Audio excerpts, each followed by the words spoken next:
Terrence Howard has been risking his entire career and possibly his life. He discovered something that may revolutionize our entire existence. I don't care what happens. I'm here to bring the truth at whatever cost that comes with it. And they don't want you to know that, because then you will know, and this is going to make them angry. She said that when Diddy found out that she previously had worked for Death Row Records, he said, well, look, if anything goes wrong, I might have to kill you. She was accused of stealing. So they give her this lie detector test.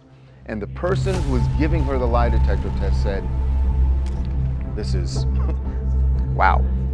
She says this is her testimony. The examiner said, if you fail, they're going to throw you into the East River. I spent a lifetime earning the right to speak with the conviction about these truths that I speak. So if you want to tear that down, have the decency to come and say it directly to my face, and say it like a man. As Sean Diddy Combs' legal case takes an unexpected turn with several charges, including the RICO allegations, now dropped, the chances of him walking free are growing stronger every day. And if Diddy does get released, insiders believe Terrence Howard might be the first person he goes after. Ever since Diddy's arrest, Terrence has been speaking openly about the things he witnessed at Diddy's infamous parties. From disturbing encounters to the shocking list of celebrities present, Terrence hasn't held back. But the backlash has already begun. According to sources close to the actor, Terrence has started receiving threats, and they're not subtle. In response, he's fired back publicly, challenging anyone threatening him to face him directly. He even warned them to stop hiding behind anonymous messages and meet him like a man. Here's the simple truth. If you take my words, my image, my ideas, and twist them to feed your fear and inflate your ego, if you profit off of my name while calling me a liar, then be prepared to stand behind your accusations. Because in the old world, men didn't hide behind anything. When they spoke against someone, they had to speak it with their whole being. And if you're going to speak against me, then use the same courage that it took for me to say those truths. Man to man, eye to eye, integrity and in truth. I've spent a lifetime earning the right to speak with the conviction about these truths that I speak. So if you want to tear that down, have the decency to come and say it directly to my face, and say it like a man. If you're going to talk about the geometry, have other geometries to argue against it. If you're going to talk about the supersymmetry, speak of other supersymmetries that would work against it. If you're going to talk about the white papers, provide your own white paper as an argument to argue against the equations or the conclusions. But we're going to do this respectfully, otherwise we'll end in a duel. And I mean a duel, real life duel, where only one person walks away. We can meet with guns, bottles, knives, or books and equations. But we're going to do this like men. So, get ready. Get ready. It all began when Terrence Howard publicly called out Diddy for the alleged freakoffs that have been whispered about for years within the entertainment industry. According to Terrence, Diddy once extended an invitation to one of these exclusive parties, but Terrence declined without hesitation. He made it clear that he didn't need the fame or connections that came with attending those kinds of gatherings. In an interview, Terrence opened up about the personal values he stands by. He spoke about integrity, self-respect, and what it means to be a real man in an industry that often rewards silence and compromise. He said that losing his manhood, both in terms of identity and principle, is something he has never even considered. That part of him, he said, is non-negotiable. Did you ever have the opportunity where you got invited and you said no to it? Hell yeah. What was the consequences when you said no? Puffy invited me for weeks, asking me to come and teach him how to, wanted me to be his acting coach for a while. Go there and he's sitting around just looking. I'm like, okay, what's the material you want to work on? He's just looking at me. Then next thing you know, okay, hey, will you help me? I want to hear your music. So I come over there and I play the music. And he's sitting there just looking at me, like waiting. Okay. So then my assistant was like, he wants to hang out with you next week. And I was like, for what? He's like, I think he's trying to That's what my assistant said. And I was like, oh, okay, now I get it. So now no more communication. Now you know to be hands-off with somebody. A number of producers come in to make the approach, and you threaten to punch them in the mouth, or threaten to knock their head off for talking to you like, or looking at you like you're a woman. You know, when you approach a real man about his masculinity, you're gonna get a real reaction back. It's a difference when a guy walks in a room and when a man walks into a room. And a man don't take the same things that a guy will accept. So always be the man in the room. And that's always been my whole thing, and have lost businesses because I don't bend over in that way. I don't compromise. I don't play gay roles. I don't kiss a man. I don't do that because the man card means everything. I had no idea we're going to go this direction with the podcast. The interview took a shocking turn when Terrence Howard began dropping names. One of the most unexpected revelations was his mention of Justin Bieber. According to Terrence, Justin had been present at Diddy's infamous gatherings from a very young age. He suggested that what may have seemed like innocent networking or high-profile partying at the time was far more sinister behind the scenes. Terrence reflected on how someone like Justin, still young and impressionable, might not have realized the weight of those experiences in the moment. He said that for many rising stars, the pressure to fit in and be part of the circle blinds them to the long-term damage. According to Terrence, so-called freakoffs slowly strip away a person's spirit, dignity, and sense of self. While he didn't accuse Bieber directly of wrongdoing, his tone made it clear that he believed Justin was another victim of an industry that often protects predators while exploiting the young and vulnerable. Never seen somebody recover from it. That was all the people that went to the puffy parties. That was all the people that did all those things thinking that there was never going to be a consequence for what they were doing. Get punked out and pimped out by some greater desire. You shouldn't have a greater desire than being a man. So I believe that's a big problem with a lot of the actors out there because they get fluid. And next thing you know, once you go fluid, it's gone. You don't have any foundation to pull yourself back from. So maintain your man card, no matter what. Man, I mean, you know, one of the things you're seeing, you went to a whole different place.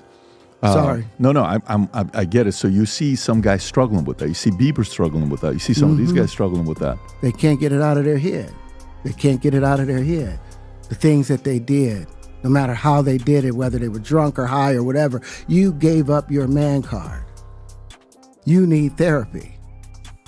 And that's the thing that hurts them the most. And so they end up on drugs, end up every way to try and get rid of any principles there are. And that's what the business does. And the women that trade their bodies to go and get the role, they get to the point where they have their Oscar, they have their money, but they don't have their dream. They don't have the soul that they started with. So it's like achieving don't mean anything.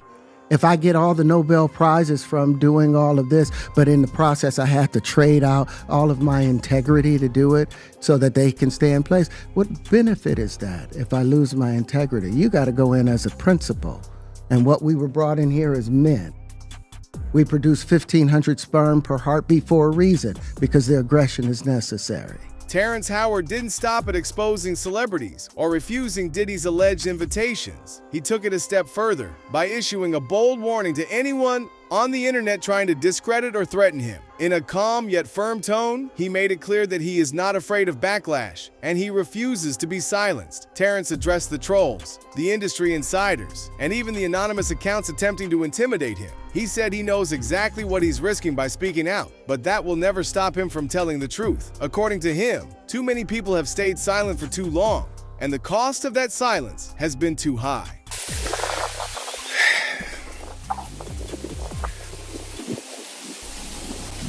Listen, before y'all talk about me, y'all need to talk to me.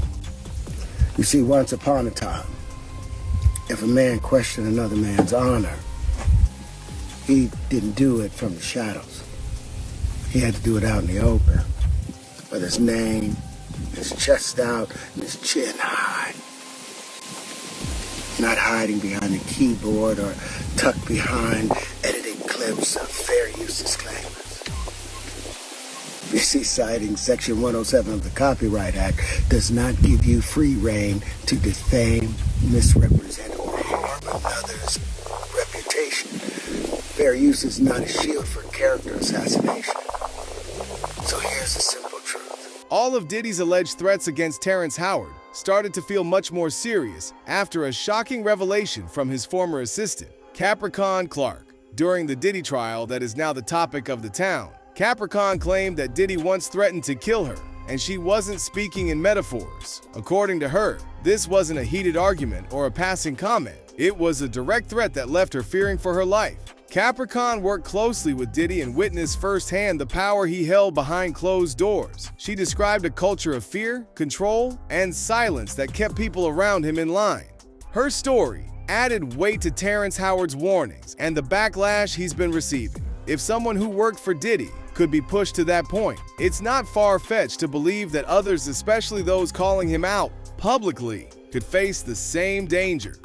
If you're asking me, the moment of the day was certainly Capricorn talking about her time working at Bad Boy Records. And from the get-go, from Jump Street, this seemed like a really sketchy organization. At least that's the way she made it seem, like this was a sketchy and dangerous organization to be working for. And what we're going to get into here is racketeering. What she testified about really starts to bring home the racketeering charges, because we've talked about this last week. I know Harvey has been very, very skeptical of whether or not the prosecution had enough evidence to make the racketeering charge stick. I don't think he thinks that anymore after what Capricorn said today. We talked a lot about it on TMZ Live. And the reason is, she says the day she was hired, that Diddy threatened her life. And that's because he found out that she used to work for Death Row Records. Remember, this is back in the early 2000s, 2004, and Bad Boy Records versus Death Row Records, East versus West. This is a huge thing. So she said that when Diddy found out that she previously had worked for Death Row Records, he said, well, look, if anything goes wrong, I might have to kill you. Now, obviously you go like, well, wait, was he joking? Was that sort of a joking thing? And she said no, she took it very seriously. So right from the get-go, this is gonna be a very dangerous role for her, right? Because everything she does is under a microscope. She also testified about a moment that she was given a lie detector test. As she described it, she was taken to a sort of dilapidated building, and Diddy was not there, but he had, as she puts it, some henchmen who were there and giving her this lie detector test because she was accused of stealing some jewelry that had been borrowed, I'm guessing for an event, maybe an award show that she was accused of stealing. So they give her this lie detector test. And the person who was giving her the lie detector test said, this is, wow. She says this is her testimony. The examiner said, if you fail, they're going to throw you into the East River. So that immediately draws a picture, a mafiosa picture, really, right? That's the thing you always see in TV shows and movies is like, all right, we're gonna put some cement shoes on you, throw you in the East River. People in New York get that reference, and she says that's what was told to her by this examiner. You may look at this and go like, okay, why are you still working with this company, right? If you're getting these threats, why are you working with this company? Well, for one thing, Bad Boy Records at that time was a company you would want to work with if you're in the music industry, and that was Capricorn's trade, working in the music industry. So that's why she wants to be there. Also, you gotta imagine that Diddy has already from day one told you he's skeptical of anything you do. He thinks you might be a double agent or something. And so if you just decide you're gonna up and quit, obviously you're gonna raise eyebrows and you're gonna raise attention from Diddy, who may be wondering what you did, why you have to quit. So I get why she stayed. And again, she had, big positions with this company. So the personal threats beyond that,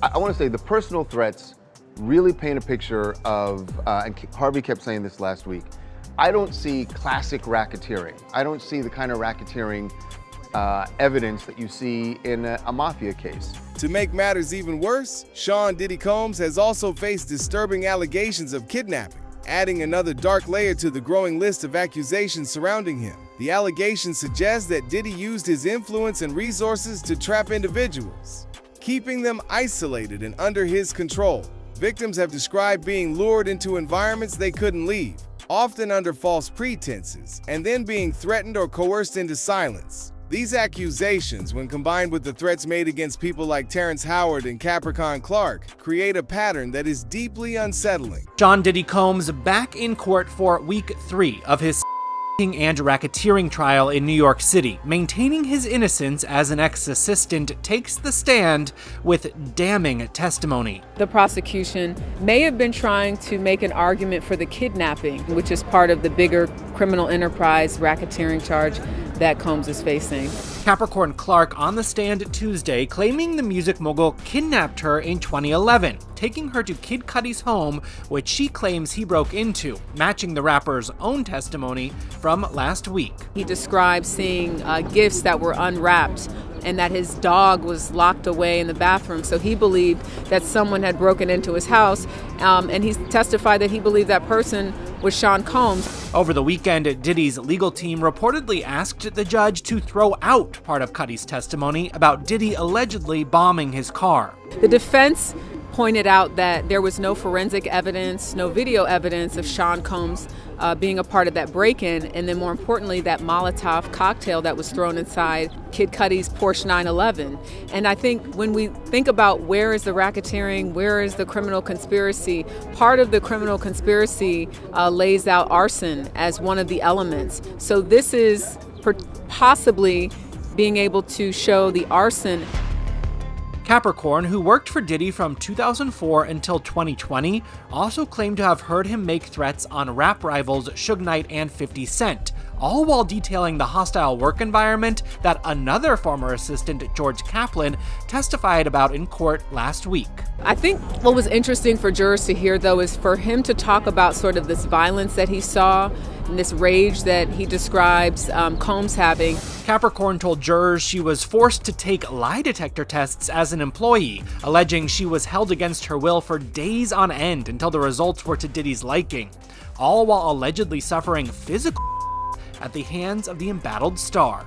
With each witness, we get a better understanding and picture of what the prosecution is saying, but the defense always has this opportunity to sow doubt into the credibility of each person, or just try to make a case, obviously, for Sean Combs. So it becomes this sort of back and forth, and the details some days are very interesting, fascinating, and honestly sometimes hard to even report on. But I think we just are all waiting to see where is this going. Another person who might be facing serious danger if Diddy is released is none other than 50 Cent. While much of the public attention has been on Terrence Howard lately, it's important to remember that 50 and Diddy have a long and complicated history. Over the years, 50 Cent has openly mocked, exposed, and called out Diddy on everything from shady business moves to the alleged freakoffs and the deeper secrets of the entertainment industry. From that, I explained why I didn't hang out with him, right? Because it's a little fluffy stuff going on. It's not your scene. It's not my style. Not your scene. They hug you from the front and the back at the same time. I got uncomfortable with him because the way he was acting to try and get me to hang out with him was like, yo, I'll take you shopping. And I'm like, what you mean? Like, that's something you say to a woman you're attracted to, maybe. Right. It's just weird, bro. And now you start to see a lot of the weird stuff that was there. It looks like it all lines up, don't it? It was not in the closet. It was in front of you and you wasn't seeing it because you see the beards. Or you see the girls. So you didn't look at them the way it actually is to a degree. When I say people respond, how people respond to things matter, like the internet will take to it and just go off with it. Meek responds being the uncomfortability. The new baby oil. It should start looking gray if you ain't got nothing on it. Got the new baby oil, bro. This ain't baby oil. Nigga, you ran through 8,000 jars of them in prison. Man. You know what I mean? He was Ashy Larry. Relax. You know what I mean? I still got everybody looking. For more than a decade, 50 Cent has been one of the most vocal critics of Sean Diddy Combs. While many brushed it off as typical industry beef, 50 has consistently hinted that there's more beneath the surface. One particular incident stands out as the turning point, something 50 himself has brought up multiple times in interviews. According to 50, the moment that made him start questioning Diddy's intentions was when Diddy invited him to go shopping together. At first, it sounded like a casual gesture, maybe even a business move, but 50 admitted that something about it just felt off. In his own words, it wasn't a typical let's hang out vibe. Rather, it felt more like a subtle pass. What's happening with Puffy? I know you're not really tapped in, but what the last thing I saw was like a guy there. He was like, yo, he like pushed me into the truck. It really hurt. And he sounded me. Like he sounded me. I was like, yo, look, I could find other things to do for money. Did you see the video? I could find other things to do for money. But I'm not sure I can say that for money. How much is this guy trying to get? I don't know. Like it's a simple suit situation, but it's like 20 mil. I can say it. You still had the blackest face out. You still have to mimic his voice because he's like, but his voice wasn't even that different. And a little deeper. I was like, almost like, no, that's you, young buck. Yo, I almost felt like it was him. I almost knew who it was. You know what I mean? I was like, nah, that's Buck. You trying to get money right. Yo, you can't say that dudes are having dudes, bro. The internet might come for you. You say sweet love, sweet love. Yeah, you gotta say make sweet love. That's young buck breaking right there. Make sweet love. There's rules to rap beef now, bro. Not in your day. Well, I'm saying like, God, man, why is your homeboy so close to you when you come out of there? Look like you guys just made sweet love. I'm gonna say sweet love instead of anything that says. To me, that's better because they're gonna try to make it something else. You know what I mean? Yeah, that was smart. Like I didn't think about that. I say things that are borderline, like, I'm like, oh my God, you're in trouble. You? Like, all the time. Because I just say. Nah, but you got close when he offered to take you shopping. Yeah, you see, Amika's in the same shirt. He's out there in the same shirt. This is not Photoshop. This is really happening. I'm just saying to you. No, stop. Stop it, look. You set that up. Look, you set that up. There's he's in the same shirt. What do you mean he's in the same shirt? Well, obviously was not offended by what I was offended by. This is what I'm saying, bro. Like you go, I'm like, nah, it was odd. Like, this is some of the things that people say, like girls, guys may say to a girl, like, let me take a shot. See? Damn. They found it that quick. What do you think is happening in the middle? I don't know what is going on. Wow, there. they found Kendrick and Wifey. You